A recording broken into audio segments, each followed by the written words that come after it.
मराठा समाज कधीच एकत्र येऊ शकत नाही हेही सांगितलं जायचं। मराठा एकत्र आला आणि मराठ्यांनी ओबीसीतून आरक्षण मिळवलं सुद्धा। आतापर्यंत मराठ्यांच्या 63 लाख नोंदी मिळाल्या आणि त्या नोंदीच्या माध्यमातून एक लोक सगळ्याच चला खाली वाटू बोल करू नका। आता राहिला विषय नोंदी मिळाल्या बांधवाच्या माध्यमातून न नोंदी मिळालेल्या मराठ्यांना आरक्षण द्यायचं। त्यासाठी सगळ्याच सोयऱ्यांची अंमलबजावणी करायची। ज्या मराठ्यांच्या नोंदी मिळाल्या त्या नोंदीच्या आधारावर ज्याची नोंद मिळाली नाही त्या मराठ्यांना आरक्षण द्यायचं हे सरकारच्या शिष्टमंडळाने ठरवलं। सगळ्या सोयऱ्याची अंमलबजावणी करून टिकवणं सुद्धा सरकारची जबाबदारी, कारण व्याख्या आपणही दिली आणि त्यांची सुद्धा त्यांनी व्याख्या घेतली। कुठलाही विषय सरकारने दिला म्हणल्याच्या नंतर टिकवणं सुद्धा जबाबदारी सरकारची। हिंदू कोड बिल मध्ये सगळे सोयरे हा शब्द येतो,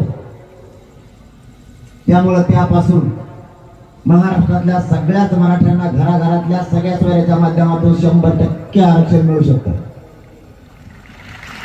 फक्त काढलेल्या अधिसूचनाची अंमलबजावणी करणं अत्यंत गरजेचं। अधिसूचना सरकार काढत नव्हतं, ती काढायला लावली।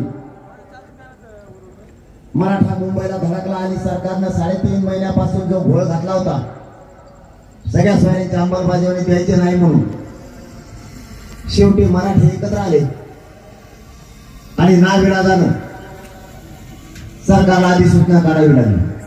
माय बापा, आपली जर मागणी वेगळी असती, नवीन सरकारनं अध्यादेश शासन निर्णय केला असता, पण आपली मागणी नवीन नव्हती। आपली मागणी ओबीसीतून होती आणि सगळ्या सोयऱ्यांना सुद्धा ओबीसीतून आरक्षण पाहिजे। मग ओबीसींना ज्या कायद्याने आरक्षण दिलं त्या कायद्याची दुरुस्ती करावी लागते। 2001 आणि 2000च्या कायद्यानुसार नंतर ओबीसी मध्ये घातलेल्या जाती आणि ओबीसींना दिलेल्या कायद्याने आरक्षण 2001च्या कायद्यानुसार 2012चा कायदा दुरुस्त करावा लागतो। मराठ्यांची मागणी ओबीसीतून आहे आणि 2012चा कायदा दुरुस्त करायचा म्हणला तर अधिसूचना काढल्याशिवाय पर्याय नाही। सरकार पुढे हे चॅलेंज नसूनही जाणून बुजून त्यांनी चॅलेंज निर्माण केलं होतं। शेवटी मराठ्यांना झगडावं लागलं आणि मुंबईला जावं लागलं आणि ती अधिसूचना निघाली। मराठे जिंकलेच होते, परंतु फडणवीस साहेबांनी एक डाव टाकून बघितला। मी जबाबदारीनं सांगतो, फडणवीस साहेबांना 6 महिन्यात एक शब्दही मी बोललेलो नाही, कारण माझे काम करण्याची पद्धत वेगळी। मी माझ्या समाजाला दैवत मानतो, मायबाप मानतो। समाजाशी खोटं केलेलं मला सहन नाही होत। त्यांनी डाव टाकला, विशेष अधिवेशन सगळ्या सोयऱ्यांसाठी बोलवलं। नागपूरच्या अधिवेशनात ठरवलं की 15 तारखेला विशेष अधिवेशन घ्यायचं, सगळ्या सोयऱ्यांची अंमलबजावणी करायची। अहवाल येईल नाही येईल हे माहित नाही। गावात म्हणजे मी जरा कायदा मानतो आणि कायदा फक्त मराठ्यांसाठी 10च्या पुढे दुसरे कार्यक्रम व्हायला सांगतो तुम्हाला, कारण याचा सगळा फडणवीसांचा दोष आहे, पोलिसांचा बांधवांचा काही दोष नाही। वरून सांगितलंय त्यामुळे उगाच कोणाला दोष देत नाही। मी आता सांगितलं ना, मला विरोध करायचा म्हणून मी कधीच करत नाही, कारण माझे नियमच वेगळे। मी 6 महिन्यात कधी देवेंद्र फडणवीसाला बोललो नाही, कधी। पण मराठा आरक्षणाच्या आणि मराठा समाजाच्या विरोधात बोलला की मी त्याला सोडतच नाही, मग तो कोणी असो। मी परिणामाची चिंता नाही करत कधी, कारण मी क्षेत्रीय मराठी, मराठ्यांचे रूल आहे. तो कुठं जर लढायला गेला तर पाठ फिरून माघारी नाहीये. एक तर कंपाळीत टिळा लावून येतो विजयाचा नसता मरण हातावर घेऊन वापस येतो. कारण आपण जर मैदानात उतरलो तर मागे फिरत नाही. कुणाला विरोध करायचा म्हणून मी करत नाही.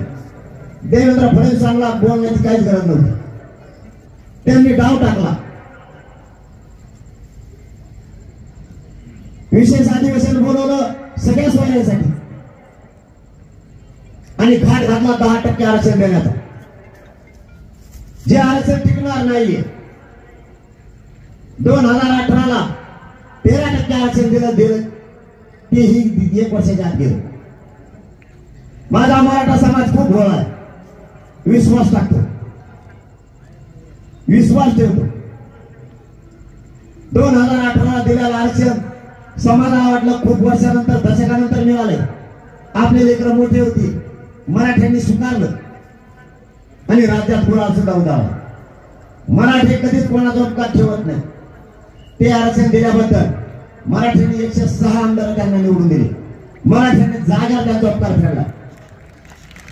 परंतु ते आरक्षण 1.5 वर्षाच्या आत गेलं आणि आमच्या लाखो पोरांचं वाटलं झालं. आजही निवड झालेले पोरं क्लास 1 पासून क्लास 4 पर्यंत सगळ्या पोरांचं वाटलं झालं. आजही मराठ्यांचे लेकरं घरी आहेत आणि आंदोलन करतायत. पुन्हा तेच 10% आरक्षण दिलं, तेही टिकणार नाही. ते कधी टिकतं मी सरकारला सांगितलं होतं. मराठा समाज मागास सिद्ध झाला हे मुख्यमंत्र्यांनी विधानसभेच्या पटलावर सांगितलं. मग जी जात मागास सिद्ध होईल ती ओबीसी आरक्षणात लागावं लागते असा कायदा सांगतो. मागासवर्ग आयोगाचा 10% मागास सिद्ध झालेला अहवाल मुख्यमंत्र्यांनी स्वीकारला आणि अधिवेशनाच्या अगोदर कॅबिनेट समोर ठेवला आणि अधिवेशनाच्या विधानसभेच्या पटलावरती त्या अहवालावर चर्चा सुरू झाली. उद्या महाराष्ट्राने ऐकलंय, मुख्यमंत्र्यांनी सांगितलंय मराठा समाज 10% मागास सिद्ध झालाय. मग जर मराठा समाज 10% मागास सिद्ध झाला तर मग मराठा समाजाला 50%च्या आत 27% आरक्षणात का घेतलं नाही? 50%च्या वरती वेगळा प्रवर्ग का केला? त्यांचं उत्तर आहे, जर 50%च्या आत मराठा समाज घेतला तर देशातले 14 राज्ये आरक्षणात घ्यावं लागतात. म्हणलं मग त्यांच्यासाठी तुम्ही आमचं का वाटलं जातं? आणि तर मागास सिद्ध झालं ना. मग 50%च्या आत 27% आरक्षणात मराठा घेतला पाहिजे. मग तुम्ही आरक्षणाची मर्यादा वाढवा. ते म्हणले तसं केलं की बाकीचे घ्यायला लागते. म्हणून त्यांच्यासाठी म्हणलं तुम्ही आमचं वाटोळं करताय का? मग तरी फडणवीसांनी तो डाव साधला आणि 20 तारखेला मराठ्यांना 10% आरक्षण दिलं, पण वेगळा प्रवर्ग करून. मी त्याच वेळेस सांगितलं होतं हे टिकणार नाही. आणि माननीय न्यायालयाने परवा निकाल पण दिला असं मीडियाच्या बांधवांनी सांगितलं. मी आणखी निकाल माननीय न्यायालयाचा वाचला नाही. या आरक्षणाचा फायदा या होणाऱ्या नोकर भरतीत मराठा समाजाच्या लेकराला घेता येणार नाही. म्हणजे फडणवीसांनी एका दगडात 2 पक्षी मारले. 10% आरक्षण दिलं त्याचाही फायदा मराठ्यांना होत नाही. आणि ज्या दिवशी अंमलबजावणी 26 तारखेला झाली त्याच दिवशी देशातलं असणारं ईडब्ल्यूएस आरक्षण सुद्धा रद्द केलं. म्हणजे मराठ्यांच्या पोरांना ईडब्ल्यूएस मधून जाता येत नाही आणि 10% आरक्षणाचा लाभ घेता येतो. चारही बाजूला मराठ्यांच्या पोरांचं वाटलं गेलं. मी त्याच वेळेस सांगितलं होतं टिकणार नाही आणि तेच घडलं. शेवटी ते आरक्षण सुद्धा गेलं.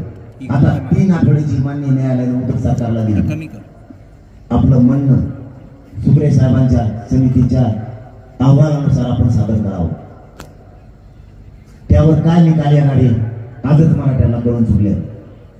म्हणजे आरक्षण आम्ही मागितलंच नाही ते आरक्षण तुम्ही आम्हाला का दिलं? करोडो मराठ्यांची मागणी आहे ओबीसीतून आरक्षण द्या, ते दिलं नाही. वेगळं का डाव साधला कोणता? 2018 सारखा. पुन्हा एकदा पहिल्यांदा 13% दिला, आता 10 दिलं.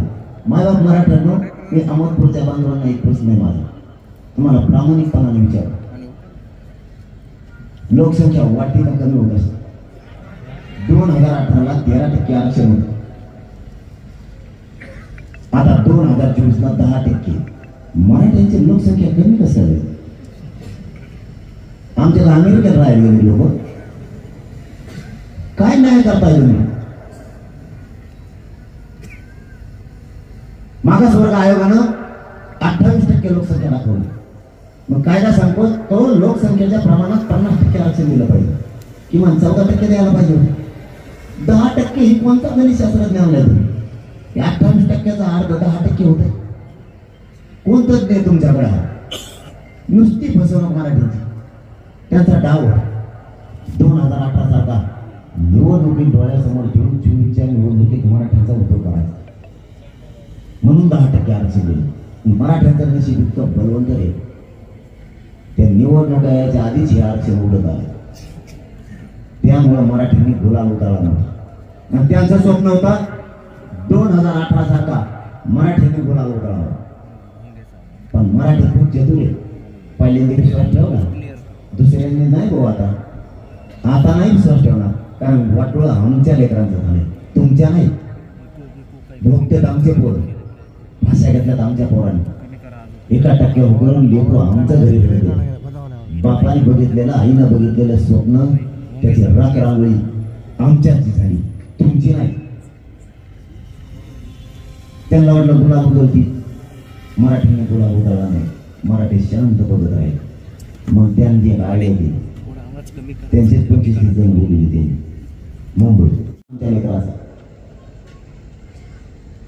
आता दिसू नको, आता सावध राहा. आपली लढाई आपल्याला जिंकायची. यांनी काही करू नये. माझ्या तर इतके मग लागले बाबा, यासाठी काही भयानक. यासाठी कोणाला असतील? ज्यांनी 1-1.5 गुन्हे केले त्याच्यासाठी, हजारो करोड रुपयाचा घोटाळा केला, त्याला एखाद्या मोठ्या हत्याकांडाचा त्याचा उलगडा होत नाही त्याच्यासाठी, समुद्रात मोठमोठाले नंबर 2चे धंदे चालतात त्याच्यासाठी. मी काय केलं? गोरगरिबांच्या लेकरं मोठे व्हावेत म्हणून काम करतोय, म्हणून माझ्यासाठी. ही देशातली पहिली यासाठी असं की आंदोलनावर बसली, आंदोलनावर यासाठी बसतच नसती. किती मगरुरी सत्तेची, कायद्याचा किती गैरवापर करायचा. याच मराठ्यांनी तुम्हाला त्या गादीवर बसवलंय.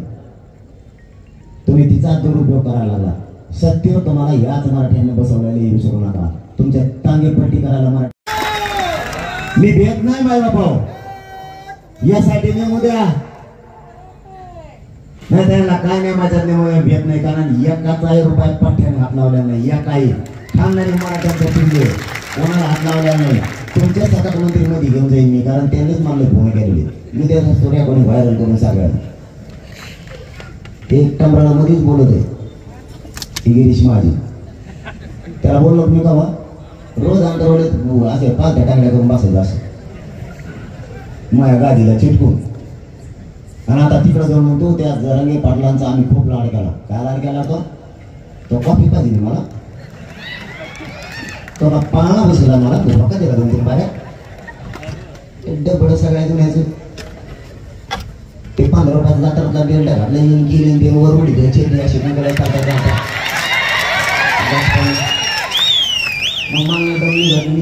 खानदानी मराठा मी करत नाही. फोटो माहिती तर पाहायचा नसता का, कारण गोरगरीब मराठ्यांचा लढा ते माझ्या लेकरात काढल्यानं राहील. काय तो काय काय लाड केले? आमचा चहा पिऊन गेला अंतरवाडीत आला तेव्हा 20 रुपयाच्या पाण्याची बाटली आमचीच प्याला. अरे 20 रुपयांसाठी महत्वाचे, घामाचे पैसे आमचे, तुमच्यासाठी जनतेच्या जीवावर पैसे कमी नाही आम्ही मराठ्यांनी. आणि मला सांगतो लाड केली तो आमच्या अंतरवाडीतल्या ग्रामपंचायत मध्ये पोहे खाल्ले, तो आता निघले काढली. मला सांगतो फडणवीस साहेब त्याला गप्प बसवा, नसता मी नाही मागा लागेल मग त्यासाठी. ते दुसरं कसं गप्प बसला आता यावल्याचं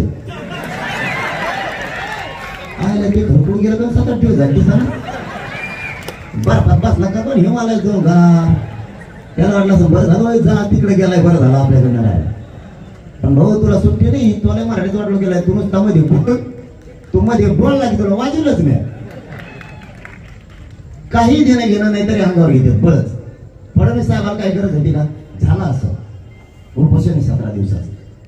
विधानसभेच्या पाटलावरती सांगायला लागले, आई बहिणीवरून बोलली, उपोषण 17 दिवसाचं पोटात काय नाही.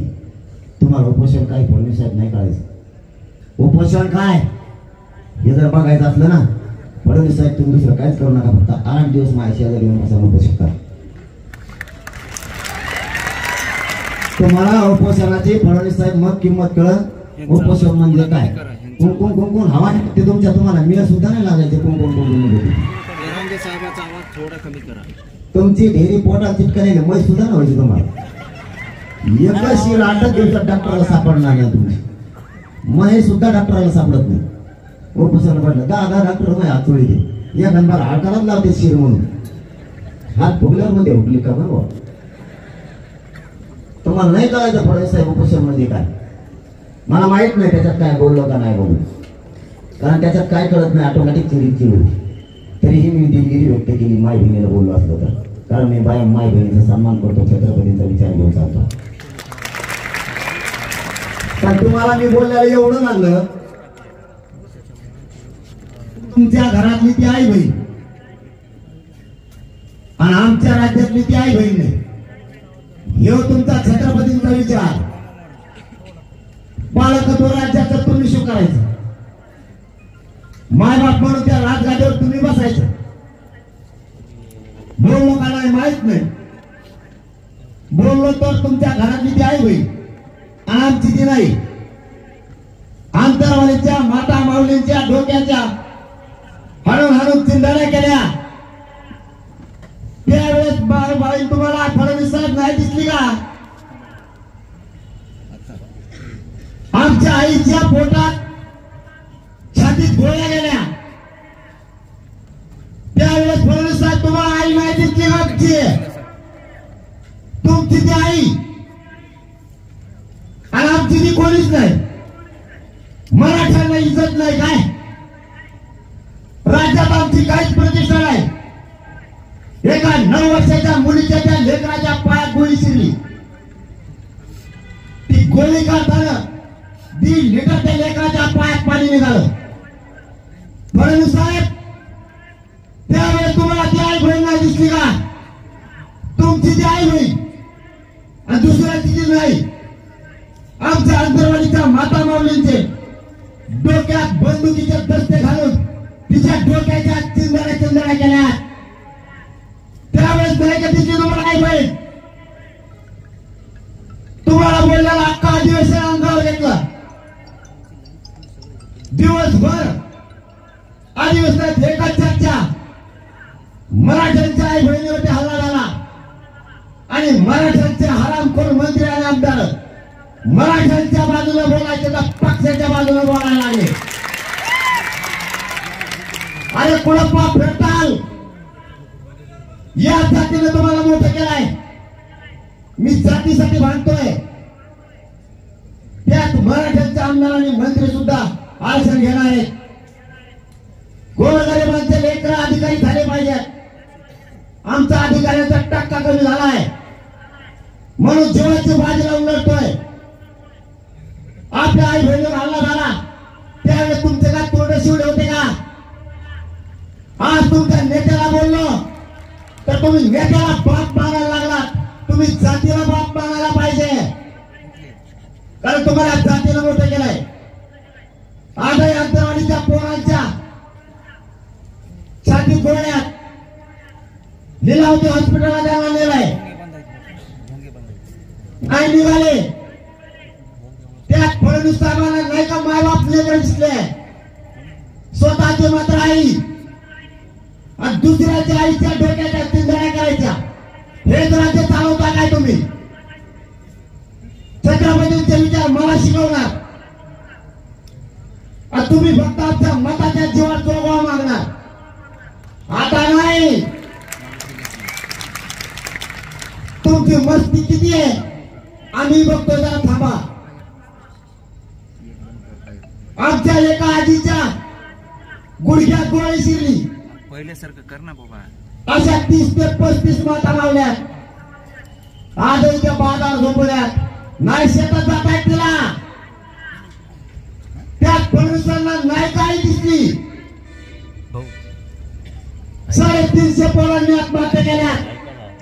आपण वायर लांब टाकल्यामुळे आमच्या आईच्या कंपाचा कुंकुम बसलाय.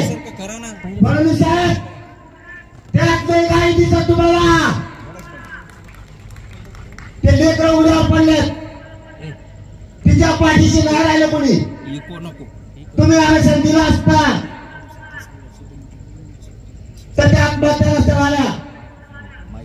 कोणता गाडा टाकताय तुम्ही? दुसरी चूक केली. परत मी परवा रात्री विचारलंय, ज्या पोलिसांनी हल्ला केला होता त्यांना निलंबित केलं होतं. मराठ्यांनो, याच देवेंद्र फडणवीसांनी त्या सगळ्यांचं नियमन रद्द करून त्यांना बढती दिली. बघा, मराठ्यांना मारण्याबद्दल बक्षिसी दिली. फडणवीस साहेब एक पाप पुढे फेडणार आहेत. स्वतःच्या आईला बोललं तर एवढं लागलं. आमच्या आई बहिणीला आत्ता उठता येत नाही. 34 टाके द्यायला पडलेत. ते टाके सुद्धा कोणी पडत नाहीत. आजचा ओले डोक्यात 4 महिन्याचा लेकरू मांडीवर घेऊन माता माऊली मंडपात बसली. तिच्या डोक्याच्या चिंधड्या केल्या आणि ते 4 महिन्याचा लेकरू आईच्या रक्तानं माखलाय. फडणवीस त्यात नाही का आई दिसते तुम्हाला? स्वतःची ती आई आणि दुसऱ्याची ती आई नाही. मला नका शिकू, तुम्हाला सुट्टी देणार नाही. मराठ्यांनो, ओळ विसरू नका. आपल्या आई बहिणीचे बदला घ्यावा लागणार आहे. मी नाही सोडत. तुम्हाला माझा शब्द आहे, जेलमध्ये सोडलो मी तरी तुमच्याशी गद्दारी करणार नाही. याच्या मुठ्यावर पाहिजे आरक्षण घेणार. याला नाही सुट्टी. मी माझ्या समाजासाठी लढतोय. मी काय चूक करत नाही. तुमच्याशी फुटण्यासाठी नाही आलो मी. मला तुमच्या पैशाची नाही गरज, नाही मला तुमच्या पदाची गरज. तुम्ही किती डाव टाकणार? भाजपाच्या कार्यकर्त्यांकडून माझ्यावर हल्ला करणार राज्यभरात कुठेही. म्हणून पोलिसांचा बंदोबस्त सुद्धा रस्त्यावरचा कमी केला. आज सकाळपासून वाढवलाय. त्या हिंगोलीच्या पोलीस बांधवांचे खरंच आभार आज वाढलाय. परंतु फडणवीस साहेब, हे निर्देश देणं तुमच्यासाठी चांगलं नाही. आणि तुमचा कोण भाजपचा कार्यकर्ता ना, त्याला नुसतं मला गाडीच्या पुढे तू मग दाखवतो तुला.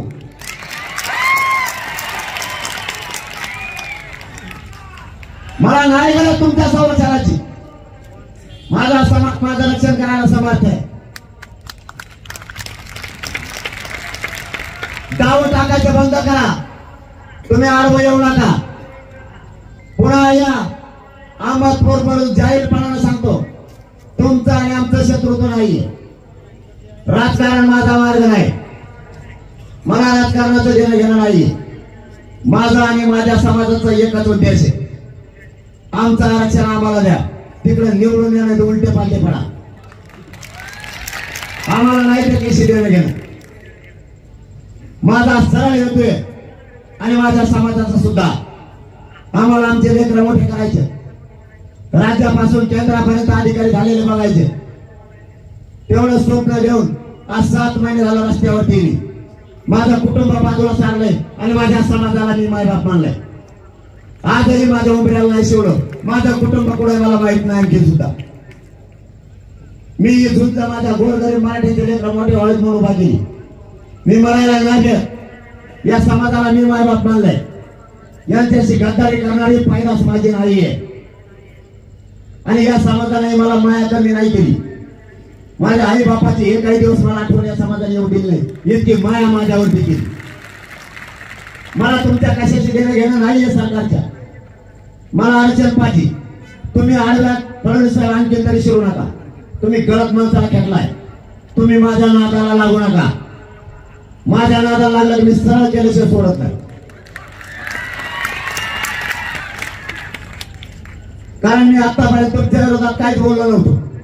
पण तुम्ही जे मुंबईला जायची जी रॅली होती आपली 2 महिन्यापूर्वी, तेव्हापासून माझं ट्रॅक आहे. कसा गुंतवायचा बघा. स्वप्न काय ते सांगतो. 10% याला घ्यायला लावा. हा म्हणला तर समाज हो म्हणतो. समाजाला एवढं सांगा हे आरक्षण टिकणार आहे, समाजाचा याच्यात फायदा आहे. मी नाही सांगू शकत, कारण मी नाही खोटा बोलू शकत. माझ्या समाजाचं करोडो मराठ्यांच्या पोरांचं वाटोळं करून ते पाच डोक्यात घेऊन मी रस्त्याला नाही फिरू शकत. हा सत्याच्या आणि मराठ्यांचा मधला काटा आहे. मी ही सागर बंगल्यावर बैठक याला हटवा. नसता तुमचंही काही खाणं नाही, माझंही नाही. ही यांची बैठक. मग मराठ्यांचे ते 4 माकडे उठले आणि सुरू केलं. जे मराठ्यांच्या जेव्हा मोठे झाले ते मी कोणाला बोललो? पक्षा. तुला बोललो का? तू तर त्याच जातीचा आहे. मग तू बोलला कसं काय तिकडून? तू नेमका कोणाचा? उद्यापासून ध्यान ठेवा तुम्ही सुद्धा मत बोलता. इथं मराठा म्हणून नाही यायचं, राजकारण म्हणून कोणीच्या व्यासपीठाकडे किंवा या मैदानात यायचं. आणि तुमच्या शेजारी कोण कोण येत नाही ना, त्या ध्यान ठेवा. देवेंद्र फडणवीसांचा मराठा येतोय का बघा. देवेंद्र फडणवीसांचा मराठा येतोय का नाही बघा. बारीक लक्ष ठेवा. उद्यापासून दुसरी मोहीम सुरू. देवेंद्र फडणवीसांचा मराठा येतोय का नाही बघायचा. बारकाईने लक्ष ठेवायचा, कारण त्याचे सुद्धा पूर्ण घेणार. जातीसाठी त्याला सांगा स्वतःच्या लेकरात वाटोळ करू नको. आणि करोडो मराठीच्या लेकरात अन्नात माती काढायचं काम, विष काढायचं काम करू नको. त्याला एकदा समजून सांगा. गावडेवरच्या मराठ्या यांनी डाव आखला, याला घ्यायला लावा, नसता याला बुजवा. पोलिसांचं मी बघतो. तू काय बघतो? मला तू अटक करणार, हिंमत लागते म्हणून जरा गेला अटक करायला. मला अटक केलं हे आगामुळे कशाला? पुणे जेलमध्ये हे जर डांबरी झोपले ना गाडी पुढे, तर 200 किलोमीटर हे झोपते. तुला हे उठलं बाजून फुतात फुतात 17 वर्ष जाते. जेला तो आणि तू मेल्यावर मी येतो का? बघतो मी स्वप्न असले भंगार सगळे. स्वप्न चांगलं बघावं. आपल्याकडे कायद्याचा जबाबदार होते, राज्याचा जबाबदार होते. मला गुंतवायचं. बरं मी जर मायबापावर भेट असतो ना, पळून गेलो असतो मी. समजा जर भांडणं झाल्या अहमदपूरमध्ये एखाद्या केस झाली तर मला माहिती आता पोलिस करायला नाही. ते आमदार फमदार मंत्री फंदार नाही ते डबडी करते. एखादं काही यासाठी शियाळी पिढी मग लागली लगेच म्हणतो अयो माझ्यासाठी चौकली या लगेच गोड ठेवावा. मग तुम्हाला दवाखान्यात पाठवून घेऊ द्या. कारण कायदा काय सांगतो? आधी जीवन नंतर चौकशी. हे दवाखान्यात पडत आहे. याचं तगडं मोड गुरगुळ मोडलं पाहिजे. याचा लगेच बीपी वाढवतो. याचा अभ्यास भेटे दवाखान्यात जाते. मी उपोषण सुटल्याच्या नंतर 2 दिवस संभाजीनगरच्या हॉस्पिटलला होतो ऍडमिट. त्याच्यानंतर 2 दिवसांनी यासाठी स्थापन झाले. मग तुम्ही ऐकता दवाखान्यात होतो. इकडे आता चालाय ना तुम्हाला.